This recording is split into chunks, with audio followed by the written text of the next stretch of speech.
Hello, and welcome to the Financial Systems Administration, Records Management and Retention, Information and Bridge session. In order to obtain credit for this session, you will need to complete and pass the quiz at the end of the recording with at least 70%. And if you're going to be a BDMS user or a P-card user, then you will also need to complete the responsibilities for use agreement. In this session, we're going to be looking at why you should care about records, what is a record, and basic records management concepts. Then we'll talk about the requirements for managing NMSU records. We'll also cover what you should do if you encounter historical or damaged records, and we'll close the session by relating the information in the earlier portion to the use of BDMS and P-card. Why should you care about records? Well, first, records management enables you to get rid of information when it's no longer needed. When you get rid of information that's no longer needed, it's quicker and easier for you to find important and useful information. If you look at the chart to the right, it shows a bunch of colored lines all trending down. Those are all different kinds of information. And if you look at the line that runs more or less straight across in black, that's the cost of maintaining information. And the gray line that goes up indicates the risk of retaining that information. What this shows is that all kinds of information decreases in value as time goes on. The cost remains more or less the same, but the risk of maintaining that information increases. This illustrates that it's useful to get rid of information when it's no longer needed. In order to get rid of information when it's no longer needed, it's often helpful to organize that information a little bit up front so that it's very quick to get rid of when the time comes. In addition to making yourself more efficient, NMSU must follow state laws about records management, and the law requires that NMSU obtain permission from the New Mexico Commission of Public Records, or the NMCPR, prior to destroying, shredding, or in any other way getting rid of records. And lastly, you should care about records because good records management minimizes NMSU's litigation risk. It's better for NMSU and it's better for us as employees if we manage our records in a consistent manner and we get rid of that information when it's no longer needed. So what is a record? Well, the definition of a record is very, very broad. It includes all books, papers, maps, photographs, or other documentary materials, regardless of form or characteristics, if they are made or received in the transaction of public business and are evidence of the organization's functions, policies, decisions, procedures, operations, or other activities. Something can also be a record because of the informational and historical value of the data. But the definition of a record is so broad that there's only a couple of things that we can take out of it. First is that record must be in some kind of a physical form, not necessarily printed, but some kind of recorded form, electronically recorded, magnetically recorded, etc. And it also has to be connected with the public business, which in our case is NMSU business. Our functions, policies, decisions, procedures, operations, or other activities. It's still pretty broad. But that is going to have to suffice for now. So now let's look at the other side of things. What are non-records? Anything not related to NMSU is not an NMSU record. That's pretty obvious. But in addition, drafts, copies, duplicates, publications that aren't from NMSU, and blank or incomplete forms are all non-records. A lot of things are drafts, versions that go towards a final product. All of these drafts are non-records. And at NMSU, we have a lot of copies and duplicates of things, and those are not records. We'll come back to this later, but if there's one organization that's responsible for a particular record, and if you have copies in that case, then yours are not records. And publications, if they're issued by NMSU, then one copy of the original publication is the record, and the other copies are non-records. And blank or incomplete forms, it makes sense that these are not records. Let's look at a few key concepts about records and records management. Records are created in connection with the transaction of public business. There's some kind of a purpose for the why they are created. And whatever that transaction of business is, it might be to document a student's progress in a course, such as an assignment, a grade in an assignment or an exam, or an entire program. It might be to purchase something, it might be to transfer funds, it might be to hire a person or to evaluate them. All of those are purposes for which a record would be created. And the purpose of a record plays a key part in determining the retention or how long we have to keep the records. A retention period incorporates organizational business needs, such as those fiscal needs, historical needs, operational needs, and it also incorporates legal requirements. And for us, there is a retention schedule that documents our legal requirements to retain things according to the state of New Mexico. And we are required to follow the New Mexico Administrative Code 1.21.2, which is called the Functional Records Retention and Disposition Schedules. Let's look for a minute at a purchase. If you purchase something through a purchase order, then there's been a purchase order created and you're expending funds. So there's a need to retain that purchase order for accountability of those funds. There's also a need to retain the order until you receive the item, because you have an agreement with someone to purchase that item, a particular item with a particular company. And you need to make sure that it works once you get it. And so there's an operational need to have that purchase order. And maybe there's a warranty, in which case you might need to retain that purchase order to document the date of the purchase. This is just an example of the different kinds of functions that a record plays. And in order to incorporate the retention for all of those functions, we follow the retention schedule. Disposition is what happens when a record has met its retention. There are two actions that can occur, either destruction or, in some cases, transfer to the archives. Destruction is the physical process of destroying the records. And the transfer to the archives is what happens when there are historical records or records of permanent value.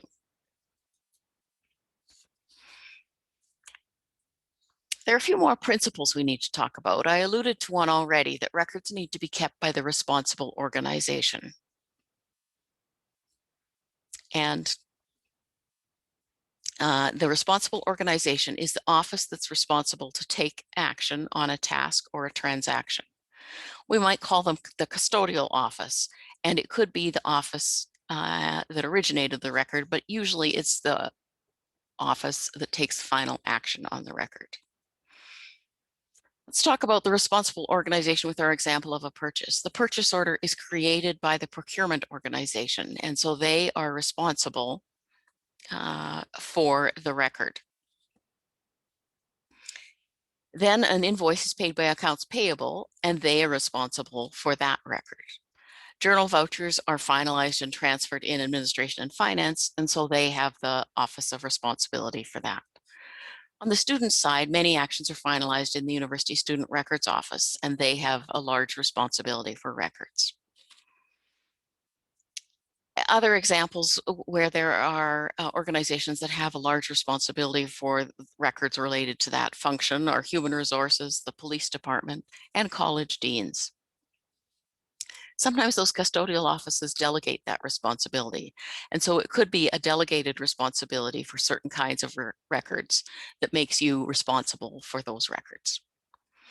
And if you have documents that go to custodial offices, then what you have are non-records. They might be an early stage or they might be a copy, but you don't have that responsibility.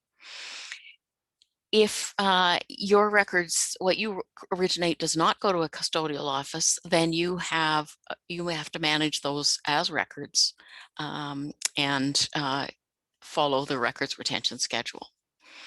The state also requires that we maintain records in their native format. So if records are received in paper, then they should be maintained in paper.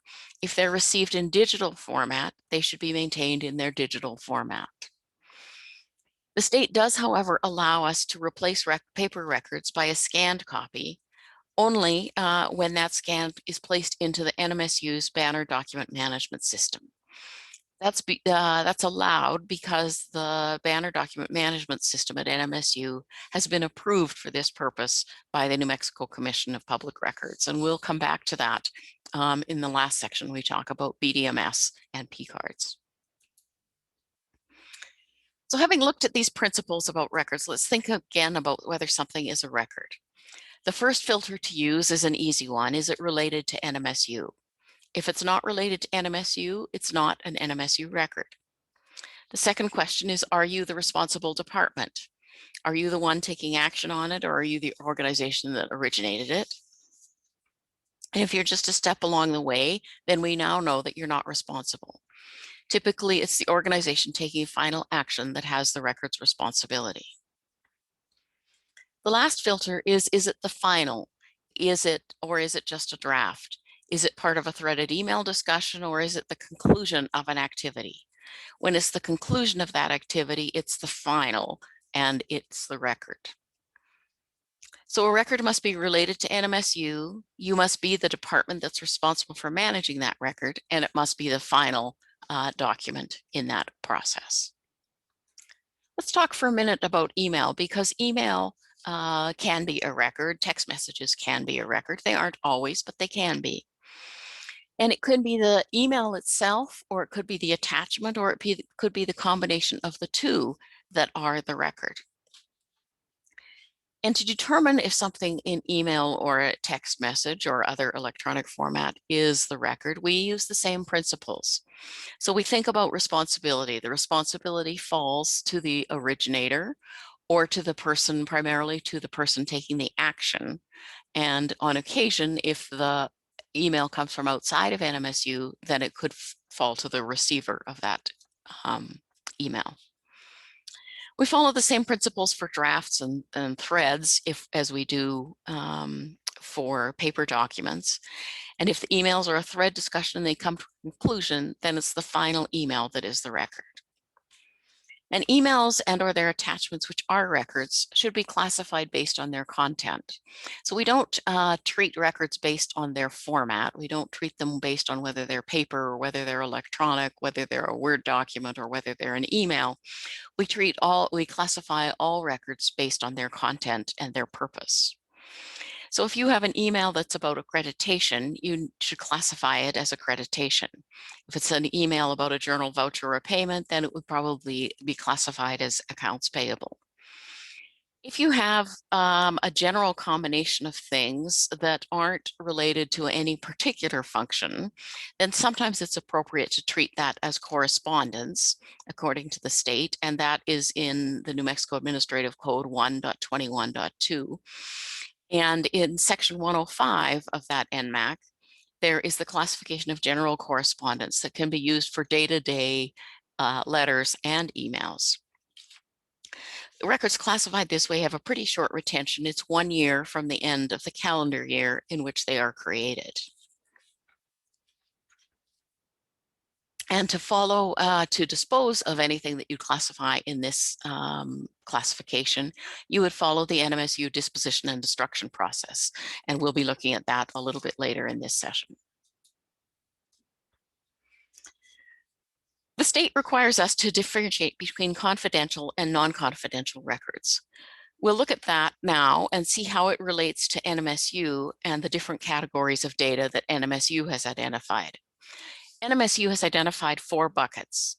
On the left-hand side is the public data, things like directory information, which is exempt from FERPA, and website content that's publicly available. The second bucket is internal information, and this includes a wide variety of things that we deal with as staff. Building plans, management documents, internal audit reports, records management activities, and so on. Many activities in your department would be considered internal information. Then there's a bucket called entrusted regulated data, and that includes anything that's regulated by federal or state law. This includes student records regulated by FERPA, human resources data protected by privacy information, medical records protected by HIPAA, and so on. Not all of us will encounter the fourth category, which is government-owned data. The examples of this are research information that might fall into the federal government classification of controlled unclassified information, or even classified information. It's easy to see that the entrusted regulated data and the government-owned data are confidential because there's restrictions about who to see them and very particular restrictions on how to handle them. And that concept of whether there are restrictions about who can see something is the basic definition of confidential. And the state defines confidential as things that are exempt from release under some law or statute. We mentioned HIPAA, FERPA, and privacy regulations, all of those exempt information from release and put them into that entrusted regulated data, which is also confidential. Some internal information might be sensitive, and therefore we would protect it and treat it as confidential information. But on the other hand, lots of internal information is actually non-confidential. And so there's a decision and some judgment to be made when you're dealing with internal information, but whether it's confidential or non-confidential. And a little later, when we look at the NMSU common retention matrices, we'll show you that we have some guidance for you on that question of confidential or non-confidential.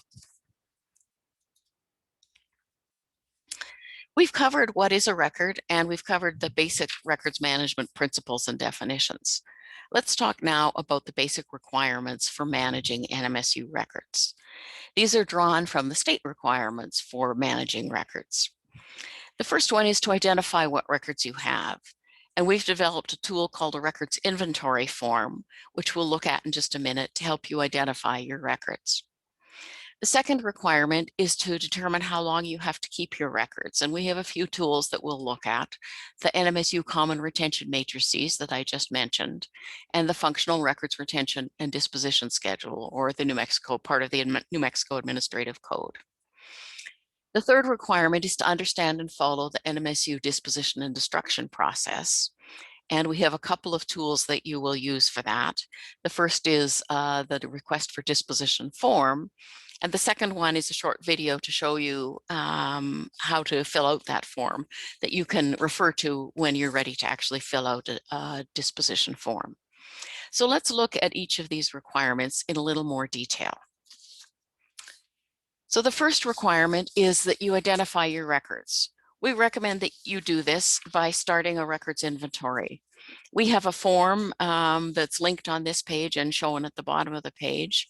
And you can either use this form or you can create a list on an Excel spreadsheet. It doesn't have to be fancy. All you need to do is go through and list the different types of records you have. And look at them, look at the files as you organize them now. If you organize all of your information as a financial file, just call it a financial file, or maybe if you organize it all for the purpose of reconciliations, then it would just be a reconciliation file.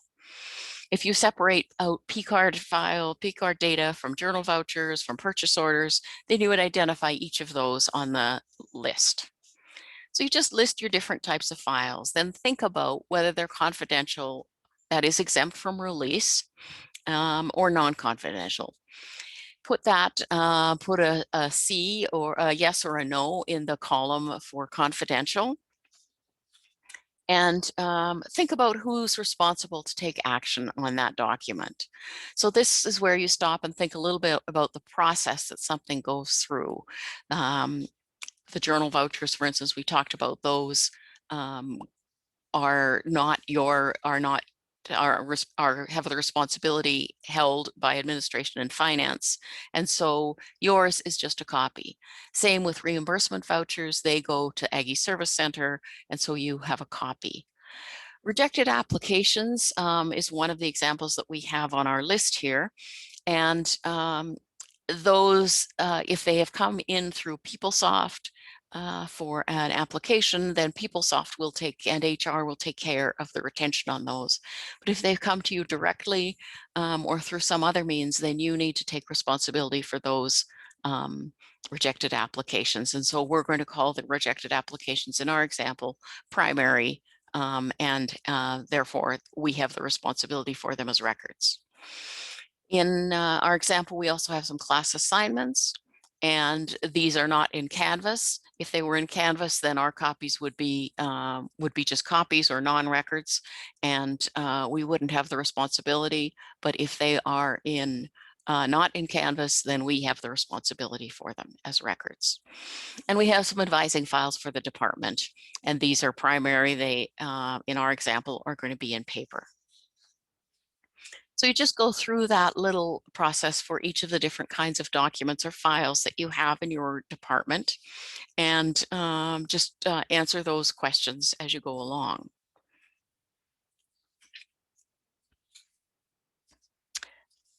Once we've determined which items are records and which are not, and we do that based on that question of whether we have the responsibility to manage those as records, then we do our second step, and we determine the retention requirement for each of those records.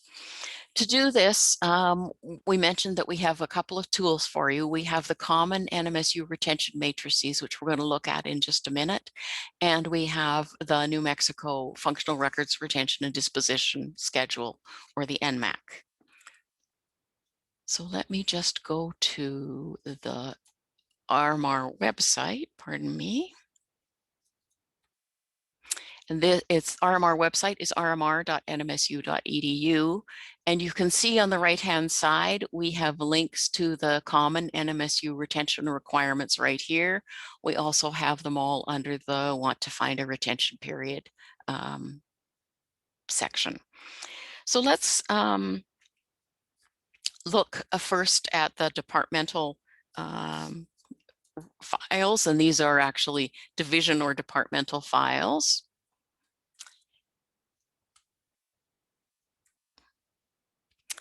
And so you can see here that what we have is common NMSU retention schedules for division and department files.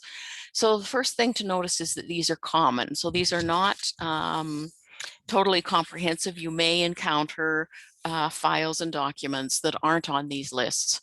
And in that case, you would go on to the next step to check the functional records retention or disposition schedule, or to contact us to give you some guidance on the retention of those.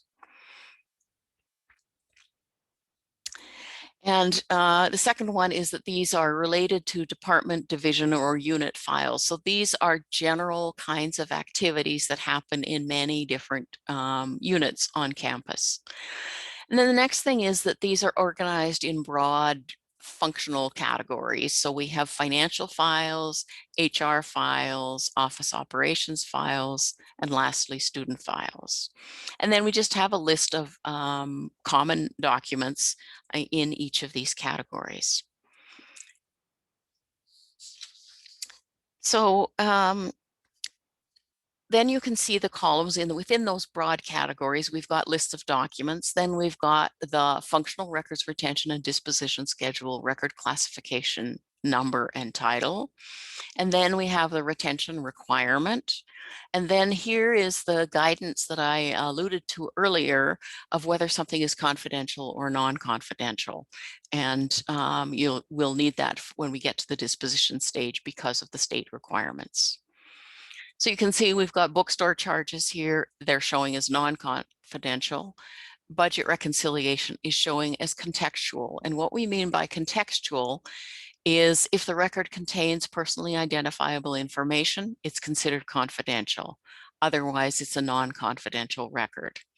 And so you can see that for each one of these different kinds of documents, we've identified whether it's likely to be confidential, non-confidential, or depending on the actual detailed data on the particular documents you have.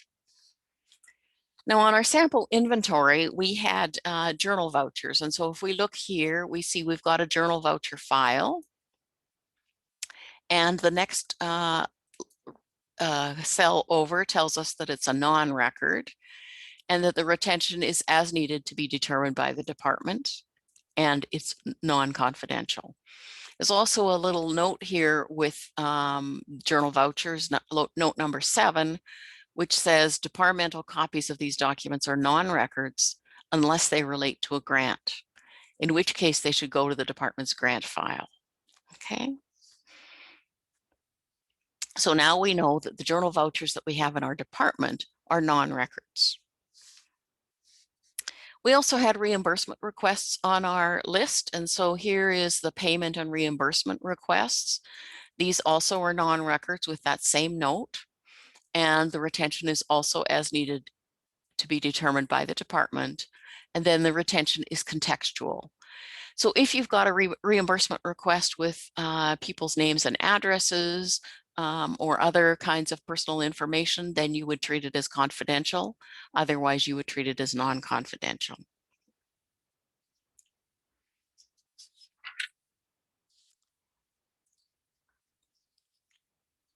We're also going to just mention, since many of you are taking this course for P-card purposes, here's the procurement card or P-card file, and it's got a couple of notes for it, 3 and 7. So we'll look at 3, and it says procurement card files are non-confidential unless the credit card number or personal information is on the receipt.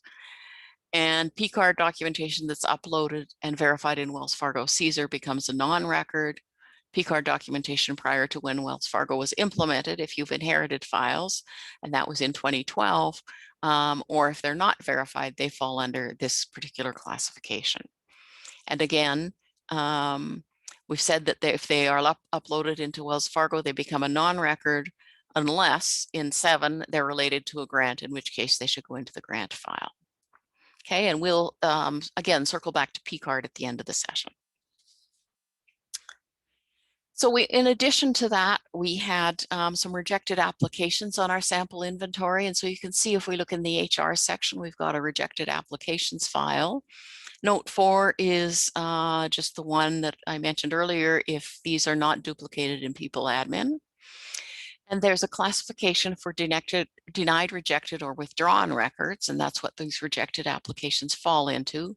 1.21.2, which is the functional records retention and disposition schedules, and then it's paragraph 107 is denied, rejected, or withdrawn records for any purpose. And the retention on those is 2 years from the date rejected. So if something, if you got an application and rejected it in April 2019, then this is April 2021 when I'm recording this, and so it would be eligible at this point, 2 years after the date was after it was rejected. And of course, it's confidential as an application. Okay. We're also going to go back now to the website and have a quick look at the academic files.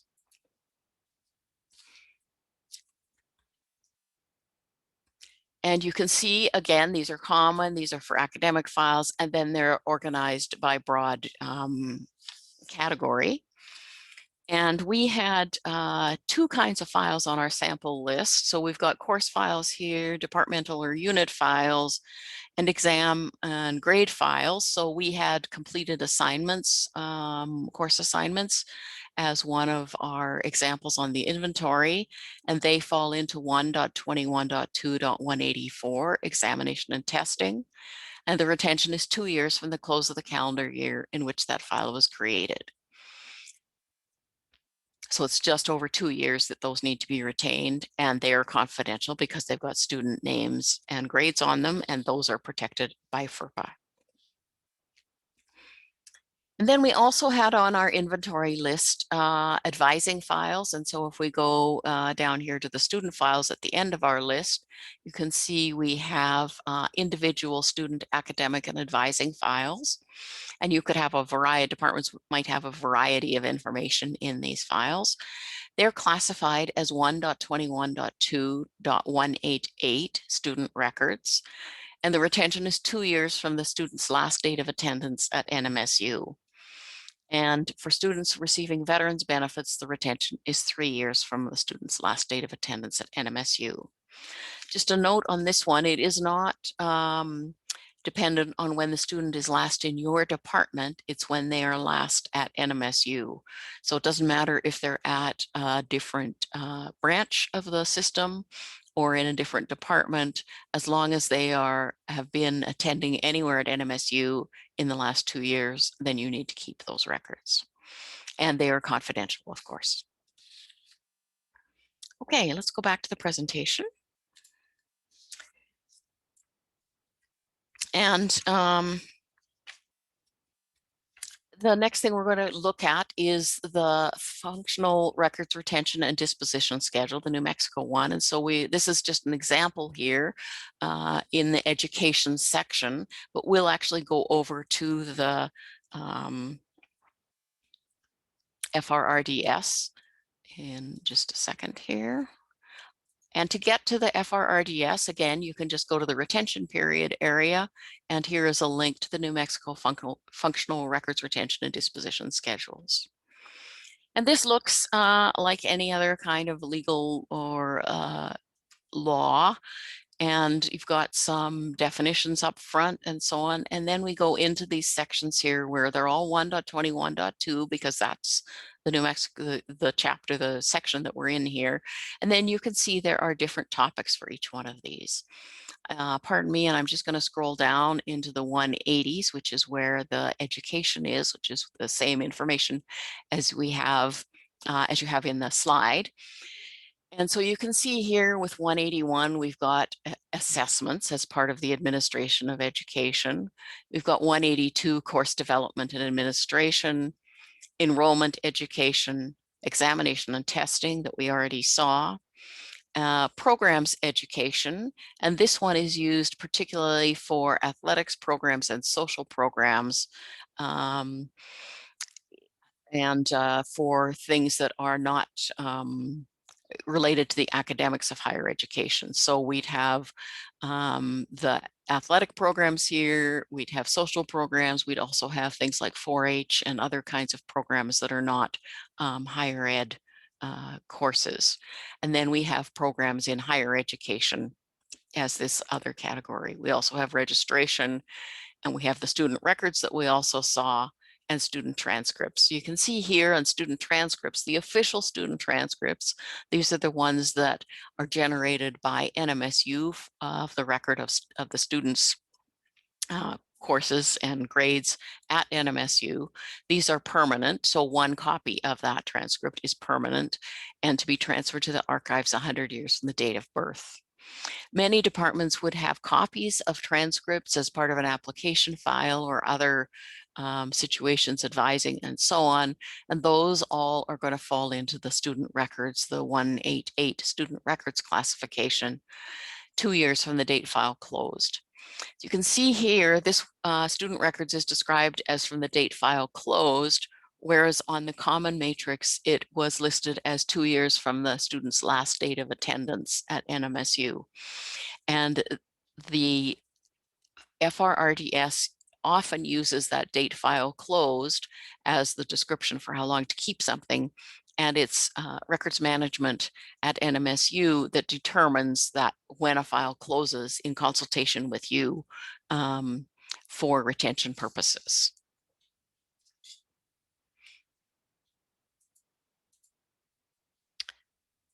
And if you have any questions about when a file is closed, then you would contact our office, or if you have questions about any part of a retention. So once we've determined the retentions, then we can fill them in on our inventory sheet. And so here are our journal vouchers. They are a non-record, and retention is as needed. The reimbursement vouchers, non-record, as needed. Rejected applications, as we saw on the departmental and divisional list, 1.21.2.107, denied, rejected, and withdrawn records, 2 years from the date rejected. The class assignments under 184, examination and testing, 2 years from the close of the calendar year in which created, and advising files, 188, student records, 2 years from the last date of attendance at NMSU. And again, you can see this note about financial non-records if they're associated with a grant.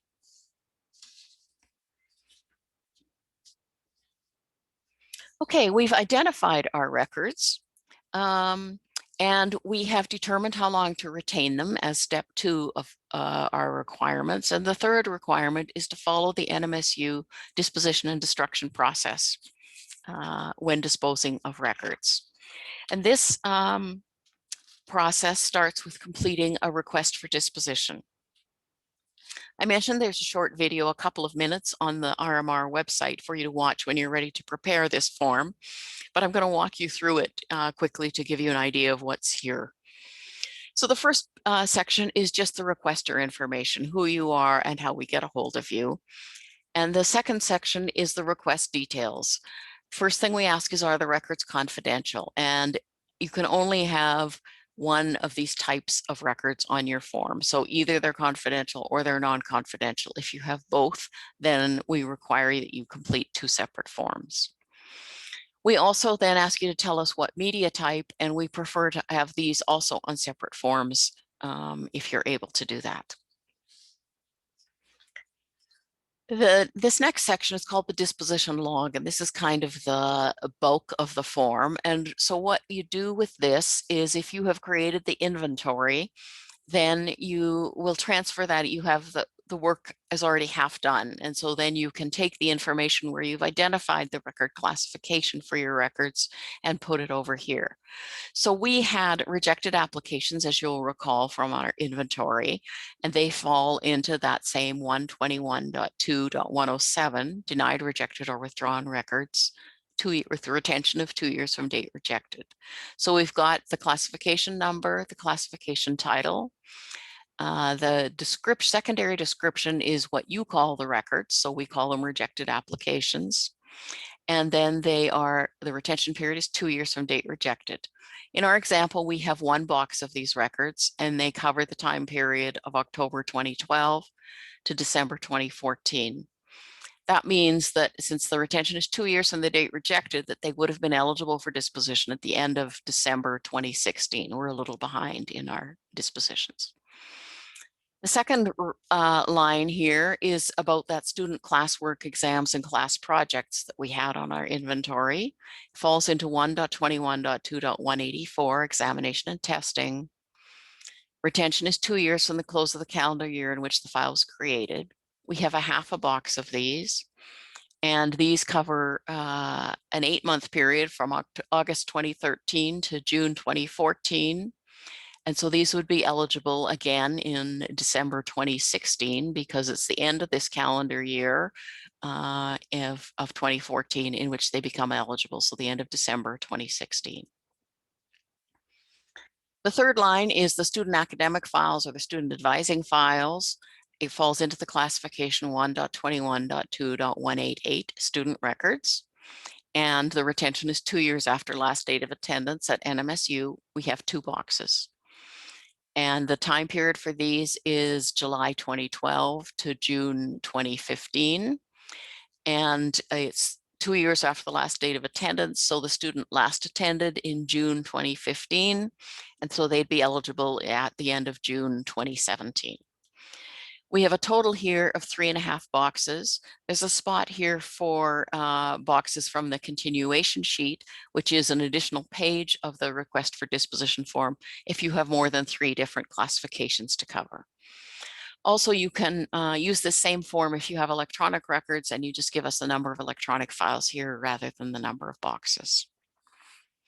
There's also a remarks section, and you can put in any comments that you think are appropriate to tell us in the remarks section. At this point, you can send us a draft if you want us to look at it, or you can go ahead and go into the approval phase. And so you would give us your name and sign the form, and then you would give us the name of the department authority, the dean, director, or department head, or their record you also might know them as the records custodian. Get their name and signature and date it, and then it comes over to us. The section 4 is the transfer of custody to our department, and that happens only for confidential records, and it happens just after delivery of those records to the warehouse, and we'll talk about that in just a second. So the overall process starts, as I mentioned, with completing that request for disposition form and sending it to our office. We then request permission to destroy those records, because we're required to do that, and it's according to state law, from the New Mexico Commission of Public Records. We receive approval from them, and this is where the process differs between non-confidential and confidential records. So for non-confidential records, we notify you, the department, that they've been approved for destruction, and you arrange to have those documents shredded. You can either shred them yourself, you need to do it with a witness, or you can hire an external company to do a document destruction company to do that shredding for you. And then you would need to pay for the cost of that from your department. And once those are shredded, then you would complete the certificate of destruction. We send it to you as a blank form when we notify you that you can go ahead and do the destruction. You complete it, sign off on it, and return it to us, and we file it. And therefore, we're compliant. For confidential records, when we've received approval, we conduct a condition assessment, typically at your office or remotely, either by looking at photos or a Zoom conference, those kinds of things. And then what we're doing when we're doing a condition assessment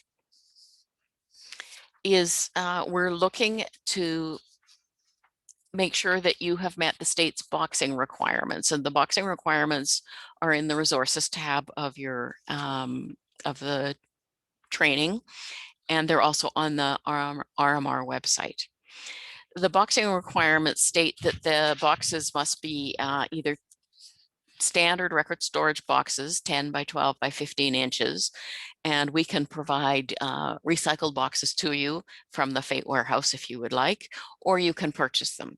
You may also use photocopy paper boxes for standard 8.5 by 11 copy paper. When we're doing the condition assessment, we're also making sure that the records match the classification that you provided, that the volume and the number of records that you've is correct, and that the date range is correct. We're also checking to make sure that there's no metal. You need to remove all large metal. Anything bigger than a standard or a jumbo paper clip needs to be removed. Small paper clips, staples, and elastic bands can stay, but large binder clips, coil bindings, those kinds of things need to be removed. So once you've passed the condition assessment, and we work with you to ensure that that happens, then we arrange with you for a time to deliver those boxes to the Fate warehouse. The Files Approaching the End warehouse is on the Facilities and Services grounds on main campus, and we schedule a time for you to deliver. You can either deliver them yourselves, or you can work with the movers by putting in a request through the AIM work order system to ask the movers to come pick up the boxes and deliver them on your behalf. We need to allow a little bit of time, a couple of days notice for the movers to do that, but there is no charge to have the movers do that delivery on your behalf. Once we've received the boxes, then we will do a transfer of custody, and typically do that by email now. And then we'll arrange to get those boxes destroyed, and then we will have a certificate of destruction, just like you do in the non-confidential. We get one when we do the confidential destruction with the vendor, and we file that, and then we're compliant with the destruction of those records. This slide is just some words to remind you of the process that we just looked at in the flow above. We won't go through the detail on here. And this slide is just a summary of the requirements. So you'll remember that non-records do not need to follow the disposition and destruction process. The disposition and destruction process only applies to records. So none of these requirements, the request for disposition, the condition assessment, delivery to Fate, and certificate of destruction, none of those are applicable to non-records. There is, however, a requirement to shred confidential non-records, so copies of confidential records, and non-confidential you can recycle or you can shred. Confidential records need by state law to be destroyed by a bonded document recycling vendor. That's why we go through this process, starting with the request for disposition, the condition assessment, have you deliver them to Fate, and the certificate of destruction. Non-confidential records by law can be destroyed by a bonded document recycling vendor, or they can be shredded. And that's why you have that choice once we get that approval. You submit the request for destruction. We don't do condition assessment or deliver to fate, but we do still do the certificate of destruction that you complete and return to us. If you believe that you have historical records with historical value, you contact our office and we'll work with the NMSU Archives and Special Collections Department to see if they would like to have those transferred to the archives collection. If they are, we'll work with you to do a transfer of custody to the archives. Sometimes records are stored in less than ideal conditions, and so it's possible that you might encounter records like these in your work at NMSU. These are all photos of real life examples at NMSU where the records have either been severely water damaged or infested with insects or critters. If you encounter any of these situations, and this is an infestation, not just a speck of a mouse dropping or a drop of water on them, then please stop, follow your instincts, leave the area, and close the door and contact our office. We'll work with environmental health and safety, and they will advise us on how to safely handle those records so that they may go through the disposition process. So lastly, we're going to spend just a couple of minutes to talk about how all of this relates to P-card and BDMS use.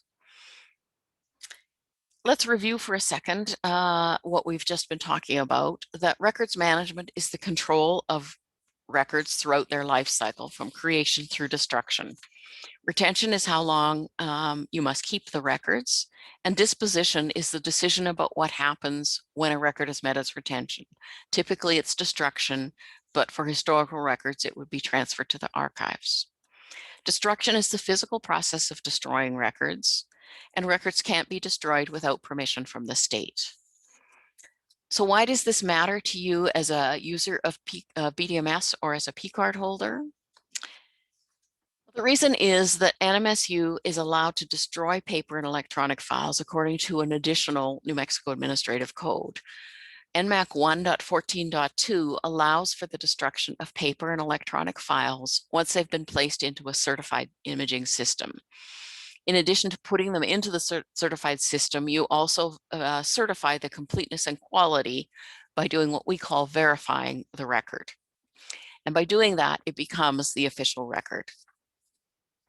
NMSU uses the Banner Document Management Suite or system, and it has been certified as an imaging system according to NMAC 1.14.2 by the New Mexico Commission of Public Records.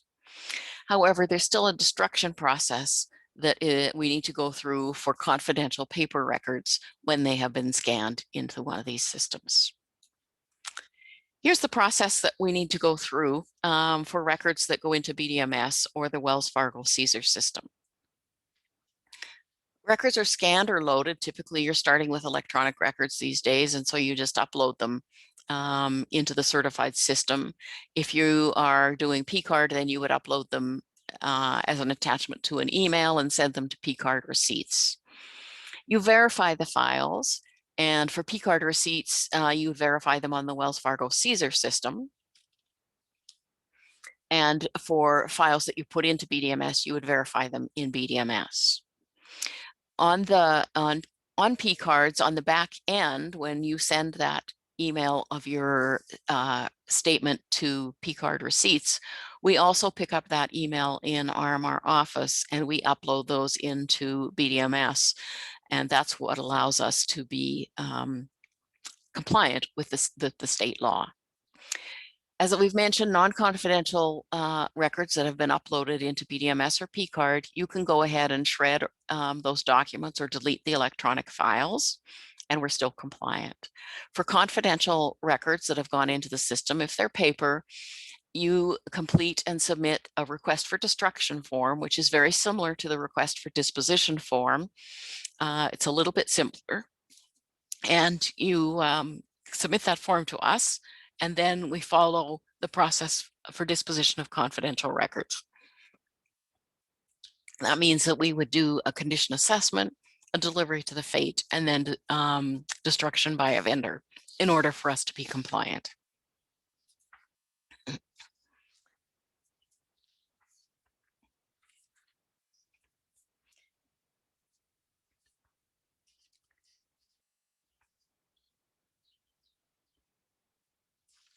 Pardon me. So this is just a review of those same steps. And when you email the PDF, we get it added to the certified system. Your PDF P-card receipts, we get them added to the certified system. But it is also a requirement for you to verify the quality of the document. You need to make sure that it looks as good as the original or very close, that the detail is readable, and that all of the pages made it into the system. If the answer is no to any of the above, then you're going to, if you're scanning, set it to a darker setting and rescan. We only want black and white, whether you're going to Wells Fargo or to BDMS. Please scan only in black and white, or convert your PDF to a black and white copy before you upload it.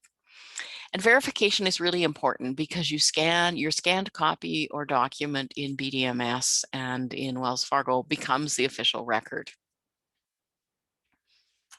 If you still have a bad scan after you've tried a few times, then you need to keep the original for the full retention period. And we suggest that you leave the bad scan in the system that you've put it in, but put some text on it. This was the best scan possible, original retained in the office. The reason is that that's where people will look for the document, is in the electronic system. And so you're really just giving them a cross-reference of where to find the original document, the actual document that's legible. These are a couple of examples of bad scans where it's very difficult to see where the purchase was from, the date of the purchase, what the purchase was, who authorized it, and so on. And so this is just a reminder that you need to verify and make sure that all of those things are legible and that it's a good replacement of the original. After the verify step, as we said, if the records are non-confidential, you go ahead and destroy them. If the records are confidential, if they're paper, you go through the process beginning with a request for destruction. And if they are electronic, you go ahead and destroy all PDF files and emails. There are a few special considerations for P-card just before we close, and we'll go through those now. If the purchase is related to a grant, the receipts must be retained as part of your grant file. I mentioned that earlier. If you deal with a vendor that requires an original receipt for returns, you need to maintain the original copies per the retention schedule. If you did not verify your receipts in Wells Fargo, you need to maintain the originals for their full retention period. And any other backup documents that you don't send to Wells Fargo that justify the purchase must be kept until they've met their retention requirements. And then they go through the NMSU disposition and destruction process that we just looked at. This would include older transactions prior to 2012 and any other documents that aren't being imaged.